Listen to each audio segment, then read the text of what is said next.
नमस्कार, मी राहुल सीताराम साळवे।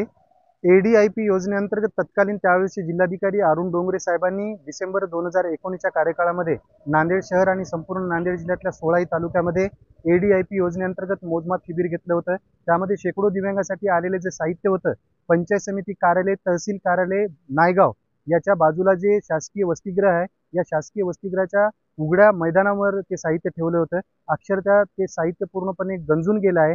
हे गंजून गेले, परंतु कुठल्याही दिव्यांगाला त्यांनी लाभार्थ्यांना ते साहित्य दिले नाही। या सर्वस्वी जबाबदार हा नायगाव तालुक्याचे पंचायत समितीचे गटविकास अधिकारी, तसेच नायगावचे तहसील कार्यालयाचे तहसीलदार आणि जिल्हा परिषदेचे समाज कल्याण अधिकारी हे त्या सर्वस्वी दोषी आहेत। याच दोषीसाठी आमचे सहकारी दिव्यांग चळवळीचे नेते चंपतरावजी डाकुरे साहेबांनी सुद्धा यावर आवाज उचलला, परंतु अद्याप कुठले कोणावर कारवाई झाली नाही। तर आपल्या माध्यमातून आमची एकच विनंती आहे की सदर याच्यामध्ये जे कोणी दोषी असतील, जे सर्व साहित्य गंजून गेले, या सर्वस्वी दोषींवर कारवाई करण्यात यावी, त्यांच्यावर गुन्हा दाखल करण्यात यावा आणि माझे जे लाभार्थी दिव्यांग होते त्यांना साहित्य वितरित करण्यात यावे।